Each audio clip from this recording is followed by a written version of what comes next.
Hello students, तो हम लोग सॉल्व कर रहे हैं एसी वर्मा के फ्रिक्शन चैप्टर के क्वेश्चंस को। और स्टूडेंट इस चैप्टर के रेस्ट क्वेश्चन के सॉल्यूशन के लिंक आपको नीचे डिस्क्रिप्शन बॉक्स में मिल जाएंगे या फिर आप प्लेलिस्ट में भी जाकर देख सकते हैं।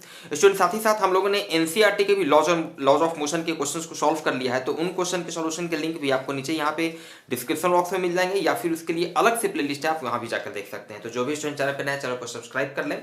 और चलो शुरू करते हैं अभी के क्लास को। स्टूडेंट अभी हम लोग शुरू करने जा रहे हैं क्वेश्चन नंबर 11 से, और ये क्वेश्चन है Consider the situation shown in the figure। आप देख रहे हैं calculate A the acceleration of the 1 kilogram blocks, B the tension in the string connecting the 1 kilogram blocks, and C the tension in the string attached to 0.5 kg। Okay student, figure यहाँ पे पहले ही से draw कर लिए हैं, तो आप देख सकते हैं इस सिस्टम के लिए हम लोगों को क्या क्या कैलकुलेट करना है। एक्सेलरेशन ऑफ 1 किलोग्राम, ये जो 1 किलोग्राम का ब्लॉक है, 0.5 किलोग्राम का ब्लॉक है, ये रफ सरफेस पे रखा हुआ है जिसका कोफिशिएंट ऑफ फ्रिक्शन आपको दिया हुआ है 0.2। तो एक एक करके हम लोगों को देखते हैं क्या निकलना है। पहले acceleration of 1 kilogram block, student समझिएगा, एक्सेलरेशन ऑफ 1 किलोग्राम ब्लॉक। तो इनफैक्ट स्टूडेंट इस तरह के बहुत सारे क्वेश्चंस को हम लोगों ने न्यूटन्स लॉज ऑफ मोशन में सॉल्व किया है, और वहां पर हम आपको ट्रिक बताए थे कि डायरेक्टली पर्टिकुलर इस तरह के सिस्टम के लिए या फिर ऐसे सिस्टम में जहां पर 2 या 2 से ज्यादा ब्लॉक्स हैं और फिक्स्ड पुली है, ध्यान दीजिएगा फिक्स्ड पुली है, और सिस्टम में 2 या 2 से ज्यादा ब्लॉक इस तरह से अगर कनेक्टेड हैं कि एक्सेलरेशन सबका सेम होगा, तो हम डायरेक्टली एक्सेलरेशन निकाल सकते हैं। उस वीडियो में डिटेल बताए थे एक्सप्लेन करके कि कैसे वो वहां तक हम लोग पहुंचते हैं, लिंक आपको नीचे डिस्क्रिप्शन बॉक्स में मिल जाएगा। चलिए, तो कंसेप्ट क्या है आप यहाँ पे देख सकते हैं कि भाई यहाँ पे 3 ब्लॉक है इस सिस्टम में, और तीनों का तीनों एक बात पक्का है कि तीनों सेम एक्सेलरेशन से मूव करेगा ऑब्वियसली, क्योंकि ये जिस स्ट्रिंग से कनेक्टेड है they are light and tight string, ठीक है। तो जब तक ऑब्वियसली क्वेश्चन में मेंशन ना किया जाए कि भाई टाइट स्ट्रिंग नहीं है या लाइट स्ट्रिंग नहीं है, तब तक हम लोग नॉर्मली ये जूम करके चलते हैं। तो जितना ये डिस्टेंस ट्रेवल करेगा उतना ही ये डिस्टेंस, और ऑब्वियसली इस बेसिक कंसेप्ट से हम लोग यहाँ पे समझ सकते हैं जितना इसका एक्सेलरेशन होगा उतना ही इसका भी एक्सेलरेशन होगा, उतना ही इसका भी एक्सेलरेशन होगा। तो कंसेप्ट क्या है स्टूडेंट, कंसेप्ट क्या है कि आप डायरेक्ट एक्सेलरेशन निकाल सकते हैं। ये एक्सेलरेशन सबका सेम है, तो मान लेते हैं अगर ये ए एक्सेलरेशन से मूव कर रहा है, ये भी ए एक्सेलरेशन से, ये भी ए एक्सेलरेशन से मूव करेगा। क्लियर बात है। तो ये एक्सेलरेशन जो हम लोग निकाल रहे हैं ए का वैल्यू, ठीक है ना। तो कंसेप्ट क्या है कि भाई नेट फोर्स होगा डिवाइडेड बाय टोटल मास, समझिएगा टोटल मास। हालांकि इसको हम लोग बेसिक तरीके से भी बना सकते हैं, आपको अलग अलग एसपीटी ड्रॉ करना होगा, बेसिक कंसेप्ट, ठीक है। फिलहाल अभी देखते हैं। तो नेट फोर्स आप समझिएगा, यहाँ पर नेट फोर्स वहां पे हम आपको डिटेल बताए थे कि इस तरह के सिचुएशन में हम लोग जो इंटरनल जो टेंशन फोर्स होता है उसको हम लोग काउंट नहीं करते हैं, उसको इग्नोर करके चलते हैं, ठीक है। तो नेट फोर्स ध्यान दीजिएगा भाई, तो नेट फोर्स एक तो ये जो फोर्स नीचे की ओर लग रहा है, इसका फोर्स ऑफ ग्रेविटी वेट जो है, जो कि है 0.5 जी mg, जो कि कितना है 0.5 इंटू 10 मीन्स 5 न्यूटन का ये जो फोर्स लग रहा है, ठीक है। तो इनफैक्ट इसी मेन फोर्स के चलते ये पूरा का पूरा सिस्टम नीचे की ओर आएगा, और ये जैसे ही नीचे की ओर आना शुरू होगा, तो चूंकि ये दोनों ब्लॉक जो है रफ सरफेस पे लगा है, तो अपोजिट डायरेक्शन ये सरफेस जो है इन दोनों पे फ्रिक्शनल फोर्स लगा देगा, अपोजिट डायरेक्शन में लगा देगा फ्रिक्शनल फोर्स, एफ वैल्यू का फ्रिक्शनल फोर्स। अच्छा, ये दोनों फ्रिक्शनल फोर्स का मैग्नीट्यूड सेम होगा। क्यों मैग्नीट्यूड सेम होगा, आप यहाँ पे देखिए कैलकुलेट अभी हम लोग कर लेते हैं। एफ का वैल्यू हम लोग निकाल लेते हैं। एफ का वैल्यू क्या होता है भाई, तो म्यू एन होता है, coefficient of friction mu into normal reaction force. चलिए ठीक है, यहाँ पे म्यू का वैल्यू कितना दिया हुआ है 0.2 इंटू, दोनों ही ब्लॉक के लिए सेम सरफेस पे रखा है तो म्यू का value same. Normal reaction N का जो वैल्यू होगा, ध्यान दीजिएगा, अब ये एन का वैल्यू में क्या होगा, तो दोनों ही केस में ये एन जो होगा mg के बराबर होगा। mg मतलब 1 इंटू जी का वैल्यू 10 मतलब 10 न्यूटन। यहाँ भी आप इसी तरह समझ सकते हैं, इसका भी वेट होगा 10 न्यूटन, मतलब यहाँ भी जो नॉर्मल फोर्स होगा उसका वैल्यू होगा 10 न्यूटन। दोनों ही केस में नॉर्मल फोर्स का ही वैल्यू सेम, म्यू का ही वैल्यू सेम, तो दोनों ही केस पे दोनों ही ब्लॉक पे जो फ्रिक्शनल फोर्स लगेगा उसका वैल्यू सेम होगा। इनका value 10, this is 2 Newton. Clear है स्टूडेंट। चलिए, तो नेट फोर्स कौन सा हो गया, ये 5 न्यूटन का फोर्स इसको नीचे की ओर ला रहा है, और इस 5 न्यूटन के फोर्स को ये दोनों फोर्स अपोज कर रहा है, ये 2 न्यूटन का, ये फिर 2 न्यूटन का अपोज कर रहा है। क्लियर है। तो ये हो गया आपको 2 न्यूटन का फोर्स, ये भी 2 न्यूटन का फोर्स। तो नेट फोर्स इस पूरे सिस्टम पे नेट फोर्स कितना हो गया, 5 - 2 - 2, 5 -2 ये नेट फोर्स हो गया डिवाइडेड बाय टोटल मास कितना हो गया 0.5 + 1 + 1 0.5 + 1 + 1। थोड़ा भी डाउट है तो उस वीडियो में आप फिर से जाके देख सकते हैं, हालांकि डाउट होना नहीं चाहिए, यहाँ भी हम लोग देख ही लिए हैं। तो ये आपका हो गया 1 न्यूटन ऊपर में हो गया, दिस इज 2.5 और इसको सॉल्व करेंगे then we have 0.4 what meter पर सेकेंड स्क्वायर। ये सारे ब्लॉक का यही एक्सेलरेशन है। हालांकि क्वेश्चन में आपसे पूछ रहे हैं एक्सेलरेशन ऑफ 1 किलोग्राम ब्लॉक, तो in fact acceleration of 1 kilogram block का भी तो ये होगा ही, और 0.5 केजी ब्लॉक का भी यही एक्सेलरेशन होगा। Clear student? तो ये आपका पहले पार्ट का आंसर था। आप इसमें अलग अलग फ्री बॉडी डायग्राम ड्रॉ करके बना सकते हैं, बहुत इजीली एक्सेलरेशन निकाल सकते हैं, 2-3 इक्वेशन आएगा। तो बेसिक कंसेप्ट का या ट्रिक का कहें कि ये बेनिफिट है। दूसरा टेंशन निकालना है। अब टेंशन किसमें निकालना है? पहला टेंशन कनेक्टिंग 1 किलोग्राम ब्लॉक्स। ध्यान दीजिएगा इस क्वेश्चन में 2 स्ट्रिंग अलग अलग है। देखिए इसको अलग कलर से इसलिए हम दिखाए हैं, ये यहाँ पे ब्लू कलर से, ये एक अलग स्ट्रिंग है। ये 1 केजी और 0.5 केजी को जो कनेक्ट कर रहा है ये एक अलग स्ट्रिंग है, और ये दोनों 1 केजी को जो कनेक्ट कर रहा है ये एक अलग स्ट्रिंग है। तो दोनों में टेंशन अलग अलग होगा। क्लियर है? अब जब टेंशन का वैल्यू निकालना है तो आपको एफबीडी तो ड्रॉ करना होगा। ठीक है, देखिए जो भी स्टूडेंट अगर न्यूटन्स लॉज ऑफ मोशन के क्वेश्चंस को अच्छी तरह समझ कर आए हैं या मेरे वीडियोज को सारे क्वेश्चंस के सॉल्यूशन को देखे हैं, विश्वास कीजिए कहीं कोई परेशानी नहीं होगी।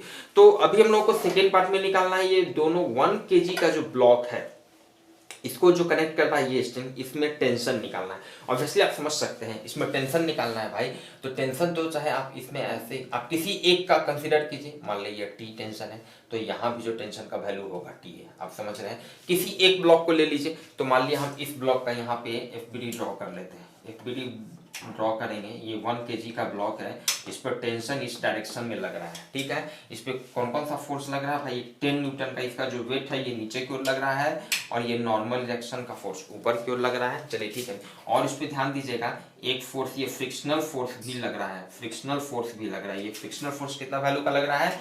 2 न्यूटन का फ्रिक्शनल फोर्स लग रहा है। क्लियर है? अब इस पे और कोई फोर्स नहीं लग रहा है। चलिए ठीक है, अब इसका एक्सेलरेशन, इस ब्लॉक का एक्सेलरेशन है ए, कितना इसका वैल्यू हम लोग निकाल चुके हैं, तो 0.4 मीटर पर सेकेंड स्क्वायर। इसका एक्सेलरेशन सीधे लिख देते हैं, दिस इज 0.4 मीटर पर सेकेंड स्क्वायर एक्सेलरेशन से ये मूव कर रहा है भाई।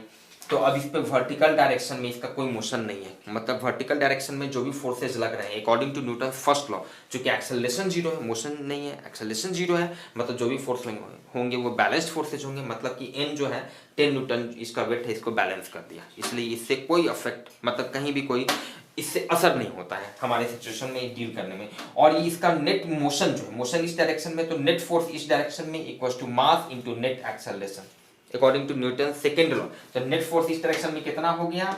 टी माइनस इसको अपोज कर रहा है एफ, ये 2 न्यूटन का फ्रिक्शनल फोर्स इक्वल्स टू, अच्छा 2 न्यूटन, यहाँ पर 2 सीधे लिखते हैं, 2 net force T minus 2 equals to, इसका मास कितना हो गया 1 केजी, और इसका एक्सेलरेशन कितना हो गया 0.4। क्लियर है? बहुत ही बेसिक है, this is T equals to 2 + 0.4, ये हो गया 2.4 न्यूटन। ये बी पार्ट का आंसर हो गया स्टूडेंट। क्लियर है? बी पार्ट का आंसर हो गया। सी पार्ट में पूछ रहा है टेंशन स्ट्रिंग कनेक्टिंग 0.5 केजी। अब इस स्ट्रिंग में टेंशन हम लोगों को निकालना है, तो सपोज कीजिए अब इसके लिए अगेन या तो आप इस ब्लॉक का आप एफबीडी ड्रॉ कर सकते हैं, या फिर आप इस ब्लॉक का एफबीडी, आप किसी का भी करके देख सकते हैं। चलिए अभी हम लोग फिलहाल इसका ही ड्रॉ कर लेते हैं। तो मान लेते हैं इस केस में अभी यहाँ पर जो टेंशन हो रहा है ये टी डैश है, तो हम लोगों को सी पार्ट में टी डैश का वैल्यू निकालना है। इनफैक्ट जो भी बिगनर है अगर थोड़ा भी डाउट है तो आप इसका भी ड्रॉ करके अलग से देखिए कि आंसर सेम आता है कि नहीं। तो यहाँ पे हम लोग इसका फ्री बॉडी डायग्राम ड्रॉ करते हैं। तो ये आपका 0.5 केजी का ये ब्लॉक हो गया, इस पर नीचे की ओर जो इसका वेट लग रहा है हम लोग कैलकुलेट कर लिए हैं, ये 5 न्यूटन का फोर्स नीचे की ओर लग रहा है, एन फॉर न्यूटन यहाँ पे ध्यान दीजिएगा, और इस पर एक दूसरा फोर्स लग रहा है टी डैश। क्लियर है? और ये कितना एक्सेलरेशन से नीचे की ओर मूव कर रहा है? ए एक्सेलरेशन से, का वैल्यू हम लोग निकाल चुके हैं 0.4 मीटर पर सेकेंड है स्क्वायर। एक्सेलरेशन से नीचे की ओर लग ये इस पे एक्सेलरेशन है इसका, तो नेट फोर्स डाउनवर्ड डायरेक्शन में कितना होगा according to Newton second law? Net force downward direction में 5 minus T dash, 5 minus T dash equals to इसका मास, मास कितना है 0.5 इनटू इसका एक्सेलरेशन कितना होगा 0.4। क्लियर है? चलिए यहां से आप समझ सकते हैं T dash equals to 5 minus कितना होगा 0.02, 0.02 हो जाएगा, ठीक है। और इसीलिए टीडस का जो वैल्यू हो जाएगा, टीडस का वैल्यू हो जाएगा 4.98 न्यूटन, 4.98 न्यूटन। Clear student? थोड़ा बहुत आंसर में जो डिफरेंसेज आ रहे हैं आप समझ सकते हैं, इसका मेन रीजन है क्योंकि हम लोग जी का वैल्यू जो है सब जगह 10 डायरेक्टली लेके चल रहे हैं, ठीक है स्टूडेंट। तो अब हम लोग सॉल्व करते हैं क्वेश्चन नंबर 12 को, और ये क्वेश्चन है if the tension in the string shown in figure is 16 newton and the acceleration of each block is 0.5 metre पर second square, find the friction coefficients at the two contacts with the block. Okay student, यहाँ पर figure बना हुआ है, आप देख सकते हैं सिस्टम में हमारे पास दो पुल्ली है, दोनों फिक्स्ड पुल्ली है, साथ ही साथ ये दोनों ब्लॉक एक ही स्ट्रिंग से कनेक्टेड है। मतलब क्लियर बात है कि भाई जितना एक्सेलरेशन इसका होगा, जितना एक्सेलरेशन इस ब्लॉक का होगा, उतना ही एक्सेलरेशन इस ब्लॉक का होगा।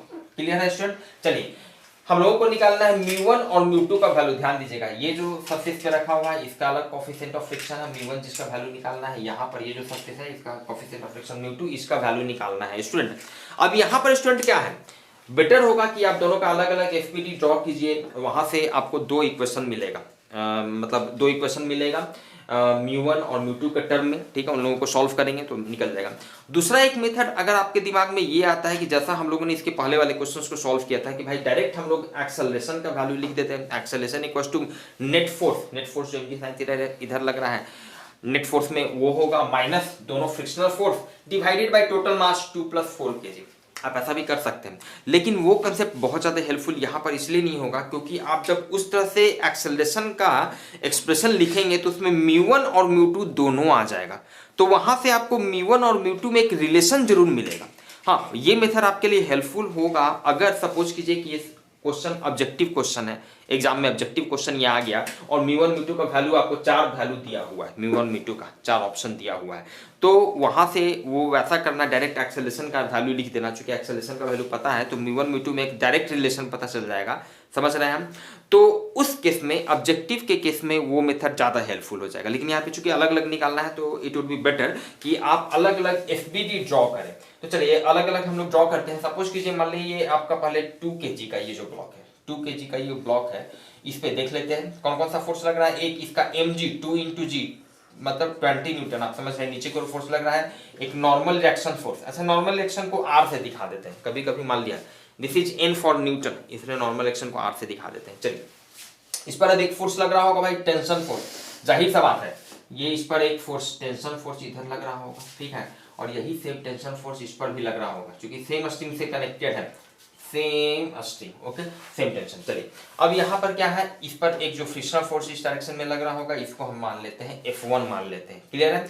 और इसका एफबीडी, ये जो 4 kg का जो ब्लॉक है, इस 4 kg का एफबीडी ड्रॉ करें तो इस पे कौन कौन सा फोर्स इस डायरेक्शन में लग रहा होगा, स्लोप की तरफ, एस से स्लोप, एस से sine theta, mg sine theta, तो m मास हो गया 4 kg, mg हो गया 10 साइन थीटा, तो sine this is 30 degree, sine 30 degree, तो साइन 30 डिग्री का वैल्यू हाफ होता है, this is 20 newton, mg sine theta इधर वाला फोर्स हो गया 20 न्यूटन।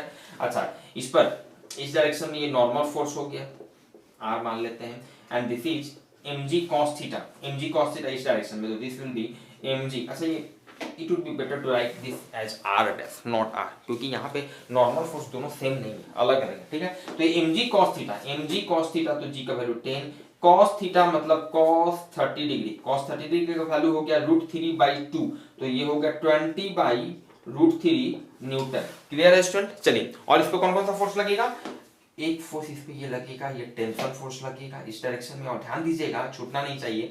और दूसरा इस पर ये सरफेस जो फोर्स लगाएगा इस डायरेक्शन में, ये फ्रिक्शनल फोर्स F2 हो गया। क्लियर है स्टूडेंट? तो चलिए हम लोग दोनों का एफबीडी ड्रॉ कर चुके हैं स्टूडेंट, और अब हम लोग सॉल्व करते हैं एक एक करके। इसके लिए पहले इक्वेशन लिखते हैं। अच्छा, एक चीज और, यहाँ पे आप या चलिए ठीक है, मान लिया ये ए इक्वेशन से, ए एक्सेलरेशन का वैल्यू दिया हुआ है जैसे 0.5 मीटर पर सेकेंड स्क्वायर, ठीक है, और ये भी कितना एक्सेलरेशन से इधर मूव कर रहा है, 0.5 मीटर पर सेकेंड स्क्वायर। अच्छा, हम लोगों को टेंशन का भी वैल्यू दिया हुआ है, एक्चुअली टेंशन का वैल्यू 16 न्यूटन, तो ये टेंशन की जगह 16 कर देते हैं, 16 न्यूटन, टेंशन की जगह ये आपका कर देते हैं 16 न्यूटन। चलिए ठीक है, अब चलिए अब इक्वेशन लिखते हैं। नेट फोर्स इसका इस डायरेक्शन में, ऑब्वियसली ये दोनों एक दूसरे को बैलेंस करेंगे, तो according to Newton second law net force इस डायरेक्शन में कितना होगा, 16 - F1, 16 minus F1 equals to इसका मास हो गया 2 और इसका एक्सेलरेशन हो गया 0.5। क्लियर है स्टूडेंट? चलिए यहां से 16 माइनस F1 का वैल्यू म्यू1 है, कोफिशिएंट ऑफ फ्रिक्शन ये म्यू1 है, म्यू1 इंटू ये नॉर्मल रिएक्शन फोर्स R हो गया। क्लियर है? 2 इंटू 0.5 1 हो गया। दिस इज म्यू1 इंटू R, ये म्यू1 इंटू R इक्वल्स टू हो गया, इधर 15 हो गया, 1 माइनस 16, अब समझ रहे माइनस माइनस प्लस हो गया। चलिए म्यू1 का वैल्यू निकालना है, नॉर्मल रिएक्शन या फोर्स R का जो वैल्यू होगा ये कितना के बराबर होगा? 20 न्यूटन के बराबर। इसको बैलेंस करना है ऑब्वियसली, क्योंकि वर्टिकल डायरेक्शन में कोई मोशन नहीं है, एक्सेलरेशन जीरो है, मतलब सारे फोर्स एक दूसरे को बैलेंस किए हुए, नेट फोर्स जीरो है according to Newton first law. तो R का वैल्यू 20 न्यूटन के बराबर होगा और यहाँ से दिस इज 15 और इसलिए म्यू1 का वैल्यू जो कि एक चीज हम लोगों को निकालना था, दिस इज 15/20, दिस इज 3/4। 3/4 मतलब आप समझ सकते हैं दिस इज 0.75 म्यू1 का ये वैल्यू हो गया स्टूडेंट। क्लियर है? चलिए अब इसका हम लोग निकाल लेते हैं स्टूडेंट म्यू2 का वैल्यू। इसके लिए भी क्या लिखेंगे? ऑब्वियसली नेट फोर्स इस डायरेक्शन में लिखेंगे इक्वल्स टू इसका मास और इस डायरेक्शन में नेट एक्सेलरेशन। Clear student? तो नेट फोर्स इस डायरेक्शन में कितना है ध्यान दीजिएगा, नेट फोर्स इस डायरेक्शन में ये हो गया इधर 20 न्यूटन, 20 माइनस ध्यान दीजिएगा इस डायरेक्शन में ये दोनों इसको अपोज कर रहा है, तो 20 minus 60 tension minus F2 equals to इसका मास कितना हो गया? इसका मास है 4 kg, 4 इंटू इसका एक्सेलरेशन कितना है? 0.5। Clear student? चलिए यहां से ये हो गया आपका 4 माइनस 20 माइनस 16 4 हो गया। F2 को हम लोग लिखेंगे म्यू2 इंटू R डैश। म्यू2 इसका ये कोफिशिएंट ऑफ फ्रिक्शन कितना है? म्यू2 है और ये R डैश है, normal reaction force equals to 4 into 0.5 ये 2 हो गया। यहां से म्यू2 R डैश ध्यान दीजिएगा, म्यू2 R डैश, अच्छा चलिए एक लाइन लिख ही लेते हैं, इक्वल्स टू ये 2 हो गया। यहां से म्यू2 का जिसका वैल्यू निकालना है R डैश का बराबर, R डैश जो है यहाँ पे ध्यान दीजिएगा, R डैश का वैल्यू कितना के बराबर होगा? 20/√3 न्यूटन के बराबर होगा। और यहाँ पर ये क्या होगा? R का जो वैल्यू होगा दिस इज 20 न्यूटन के बराबर है। क्लियर है? यहाँ पे R डैश 20/√3, तो R डैश हो गया आपका 20/√3 इक्वल्स टू 2 और यहाँ से म्यू2 का वैल्यू हो गया 2√3/20, 2√3/20 दिस इज 3.4/20, 3.4 1.7/10 तो 0.17, मतलब म्यू2 का वैल्यू हो गया स्टूडेंट म्यू2 का वैल्यू हो गया 0.17। तो देख लेते हैं एक बार 0.75 और 0.06, म्यू2 का वैल्यू आ रहा है 0.06, म्यू2 का value 0.06, 20 minus 16 minus F2 म्यू2 R dash 4 म्यू2 R dash का वैल्यू हो गया mg cos थीटा 40√3/2, 20/√3/2, ओहो ये 20√3 होगा, दिस इज 20√3 न्यूटन। ठीक है, 20√3 न्यूटन। तो ये हो गया आपका 20√3, तो 20√3 मतलब इसलिए म्यू2 का वैल्यू स्टूडेंट हो गया दिस इज 2/20√3 1/10√3 1/17 0.06। तो ये इस तरह से आपका म्यू2 का वैल्यू निकल गया। Clear student? स्टूडेंट तो हम लोग सॉल्व करने जा रहे हैं क्वेश्चन नंबर 13 को और ये क्वेश्चन है the friction coefficient between the table and the block shown in figure. Okay, आपको जो सिस्टम दिया गया है वो कुछ इस तरह का सिस्टम है, 3 ब्लॉक का एक सिस्टम है, यहाँ पर एक 5 kg का ब्लॉक रखा हुआ है। ठीक है, इसके साथ 2 ब्लॉक कनेक्टेड है थ्रू अ फिक्स्ड पुली, एक इस डायरेक्शन में आपका 15 किलोग्राम का ब्लॉक है और एक दूसरा ब्लॉक इसके साथ कनेक्टेड है through this fixed pulley, same value 5 kg का ब्लॉक इस तरह से कनेक्टेड है। आपको क्या क्या दिया हुआ है इस क्वेश्चन में?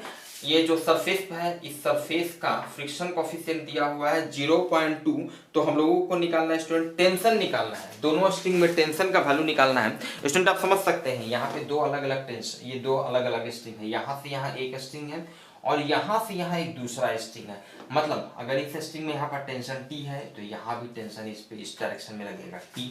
उसी तरह अगर यहाँ पर टेंशन यहाँ पर T डैश है, ये टेंशन T डैश है, तो इस स्ट्रिंग में इस ब्लॉक पर इस डायरेक्शन में जो टेंशन होगा ये भी T डैश होगा, मतलब ये एक स्ट्रिंग हो गया, एक स्ट्रिंग हो गया। तो हम लोगों को स्टूडेंट निकालना है T एंड T डैश का वैल्यू निकालना है।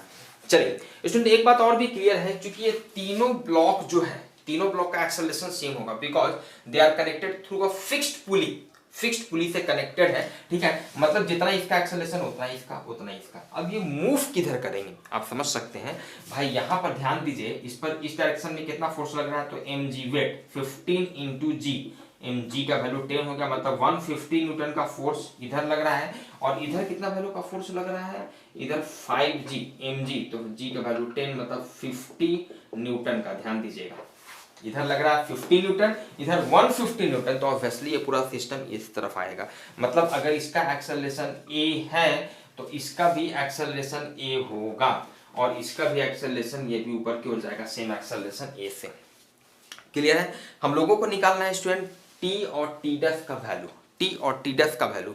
तो जाहिर सा बात है, t और t डैश का वैल्यू निकालने के लिए आपको a का वैल्यू पता होना चाहिए, a का वैल्यू पता होना चाहिए। चूंकि आप कोई भी एक इक्वेशन लिखिएगा, यहाँ पर मान लीजिए इसके लिए आप लिखिएगा 150 minus T equal to 15a, कहीं भी आप कुछ भी लिखिएगा तो a जरूर आएगा, तो a का वैल्यू पता होना चाहिए। तो अब क्या है स्टूडेंट, आपके पास दो तरीका है, या तो आप तीनों के लिए अलग अलग इक्वेशन लिखिए as per Newton second law, तीनों ब्लॉक के लिए अलग अलग एफपीडी इक्वेशन हम लोग ड्रॉ कर चुके हैं, सारे फोर्सेज को दिखा चुके हैं। इस पर एक नॉर्मल फोर्स, अच्छा इस पर एक फोर्स और भी लगेगा, इसका मोशन इस डायरेक्शन में है, तो इस पर फ्रिक्शनल फोर्स इस डायरेक्शन में लगेगा, मान लेते हैं स्मॉल f। क्लियर है? तो एक तो वो तरीका है, सबका अलग अलग इक्वेशन लिखिए, या फिर आप डायरेक्ट, चूंकि सबका एक्सेलरेशन सेम है, सिर्फ और सिर्फ फिक्स्ड पुली इन्वॉल्व है इस सिस्टम में, तो हम लोग डायरेक्ट इसका एक्सेलरेशन निकाल सकते हैं। एक्सेलरेशन a का जो वैल्यू होगा वो net force divided by total mass. इससे फायदा क्या होगा, अगर इस तरह से हम लोग निकाल लेते हैं तो फायदा यही होगा कि हम लोग बहुत आसानी से T1 और T डैश का वैल्यू निकाल देंगे। तो नेट फोर्स ध्यान दीजिएगा, नेट फोर्स भाई कौन कौन सा फोर्स लग रहा है, तो इधर आ रहा है ये 150 न्यूटन का फोर्स, नीचे की ओर ये इधर ला रहा है, इसको अपोज कौन कौन कर रहा है, एक ये फ्रिक्शनल फोर्स अपोज कर रहा है, और ये भी 50 न्यूटन भी अपोज कर रहा है इसको। टेंशन इंटरनल फोर्स उसको काउंट नहीं करते हैं, आप समझ रहे हैं, ये ट्रिक हम लोग बहुत बार यूज कर चुके हैं। तो नेट फोर्स कितना हो गया, 150 माइनस एफ, ये frictional force, minus 50 divided by total mass 15 plus 5 plus 5, 15 plus 5 plus 5।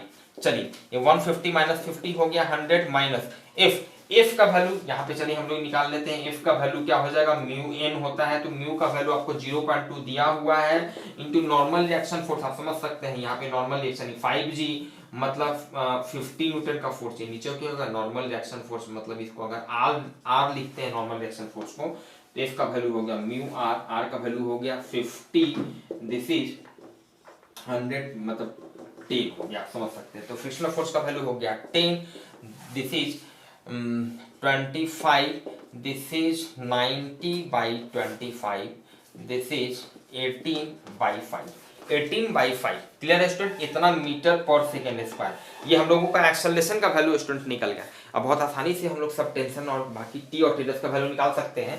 तो नाउ उसके लिए क्या करना होगा, आपको एक एक करके किसी ब्लॉक को आप कंसीडर कीजिए, इसको कंसीडर करेंगे, नेट फोर्स इस डायरेक्शन में इक्वल्स टू मास इनटू इसका एक्सेलरेशन। तो आप यहाँ पे लिख सकते हैं for 15 kilogram block, for 15 kilogram block के लिए हम लोग लिख रहे हैं न्यूटन सेकेंड ब्लॉक के हिसाब से, इसका एक्सेलरेशन मोशन नीचे की तरफ है, तो नेट फोर्स नीचे की ओर कितना हो जाएगा 150 minus T, 150 minus T equals to इसका मास कितना हो गया 15 केजी, और इसका एक्सेलरेशन कितना है हम लोग निकाल चुके हैं, दिस इज 18 बाई 5। यहाँ से ध्यान दीजिएगा, this is 150 minus T equals to this is 54, और यहाँ से टेंशन का वैल्यू हो गया स्टूडेंट 150 माइनस 54, ठीक है ना, हाँ ठीक है, this is 96 Newton, 96 Newton. Clear है स्टूडेंट? चलिए टेंशन का वैल्यू इतना निकल चुका है, टी डैश का वैल्यू स्टूडेंट हम लोग निकालते हैं। तो टी डैश का वैल्यू के लिए आप या तो इसको कंसीडर कीजिए या फिर इसको कंसीडर कीजिए।